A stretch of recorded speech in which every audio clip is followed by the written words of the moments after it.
اگر تین مذاہب کے دنیا میں سب سے اہم ہولی پلیسز میں سے ایک کی بات کریں تو ان میں مسجد الاقصیٰ کا نام اور مقام سامنے آتا ہے، لیکن یہی وہ مقام ہے جو موجودہ تاریخ میں کئی بار دو طرفہ کشیدگی کو جنگ کے ماحول میں بدل چکا ہے۔ ان دنوں پھر رمضان المبارک میں کئی مسلمان مردوں کو عبادت کرنے سے روکنے پر حالات ایک بار پھر کشیدہ ہیں۔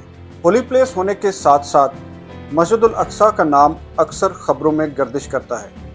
کبھی وہاں مسلمانوں کو عبادت کرنے سے روک دیا جاتا ہے، کبھی وہاں امن و امان کا مسئلہ بن جاتا ہے، کبھی یہ جگہ فلسطینیوں اور اسرائیل کی سیکورٹی فورسز کے درمیان جنگ کا میدان دکھائی دیتی ہے۔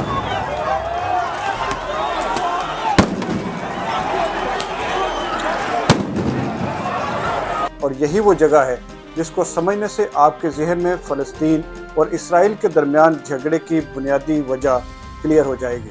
مشرقی یروشلم میں واقع اولڈ سٹی اور اس میں موجود مسجد الاقصیٰ کے مقام پر اسلام، مسیحیت اور یہودیت تینوں مذاہب ایک دوسرے سے ٹکراتے ہیں یا انٹرسیکٹ کرتے ہیں۔ یہاں پر ہر مذہب کے ماننے والوں کے لیے کئی مبارک جگہیں ہیں، لیکن مسجد الاقصیٰ اور اس سے ملحقہ بڑا احاطہ ان سب جگہوں سے زیادہ اہم ہے۔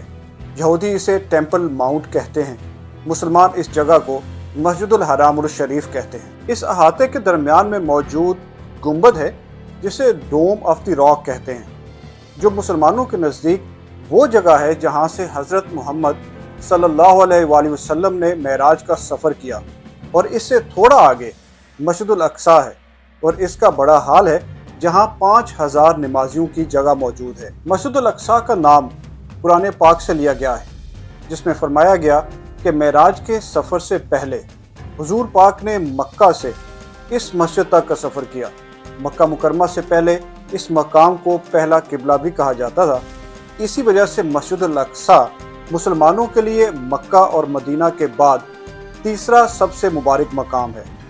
مسیحیوں کے نزدیک اس مقام کی بہت اہمیت ہے کیونکہ اس کا ذکر اور اہمیت اولڈ ٹیسٹامنٹ میں بیان کی گئی ہے، اور حضرت عیسیٰ نے یہاں کچھ عرصہ قیام بھی کیا تھا۔ یہ یہودیوں کے لیے بھی بہت مبارک مقام ہے۔ یہاں پر 2 تاریخی یہودی ٹیمپل موجود تھے، جس میں سے ایک بابل کی فوج نے تباہ کیا، جبکہ دوسرا 600 سال بعد رومن آرمی نے تباہ کیا۔ یہودی مذہب کی تعلیمات کے مطابق تیسرا ٹیمپل یہاں پر اس وقت تعمیر کیا جائے گا جب اللہ کی طرف سے مسیحا کو بھیجا جائے گا۔ یہ مسیحا دنیا کو تباہی سے بچائے گا۔ پچھلے 800 سالوں سے مسجد الاقصیٰ اور اس کا احاطہ مسلمانوں کے قبضے میں رہا، اور کسی بھی غیر مسلم کو اس احاطے میں داخل ہونے کی اجازت نہیں تھی۔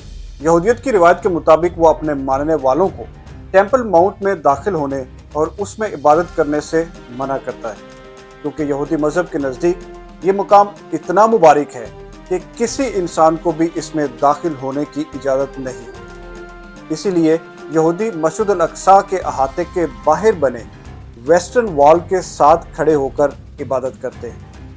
ان کا یہ ماننا ہے کہ یہ دیوار سیکنڈ ٹیمپل کا حصہ تھی۔ 1967 تک یہ مقام یہودیوں کے لیے مبارک مقام تو تھا، لیکن ان کی جانب سے فلسطینی اتھارٹیز سے کوئی ڈیمانڈ نہیں کی جاتی تھی۔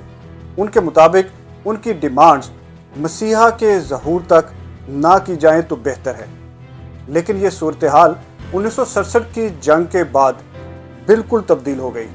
عربوں اور اسرائیل کے درمیان اس 6 دن کی جنگ میں اسرائیل نے غزہ پٹی، ویسٹ بینک انکلوڈنگ یروشلم پر قبضہ کر لیا، لیکن مسجد الاقصیٰ کے معاملے پر اسرائیل نے ایک معاہدہ کیا، جس کے مطابق اس مسجد کا انتظام ایک ٹرسٹ کرے گا جسے اردن کی زیر نگرانی کر دیا جائے گا، اور اردن مسجد الاقصیٰ اور اس سے ملحقہ احاطے کے نظام کے تمام اختیارات اسے حاصل ہو گئے۔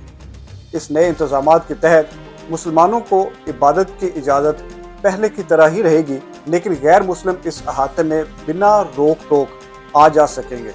تھیوری کے حساب سے تو یہ بالکل ٹھیک ہے، لیکن آپ کو یاد ہوگا کہ اسرائیل نے جب یروشلم پر قبضہ کر لیا، اس کے بعد اس علاقے میں بشمول مسجد الاقصیٰ کے فوجیوں کی تعداد آہستہ آہستہ بڑھتی گئی اور سیکیورٹی انتہائی سخت ہوتی گئی۔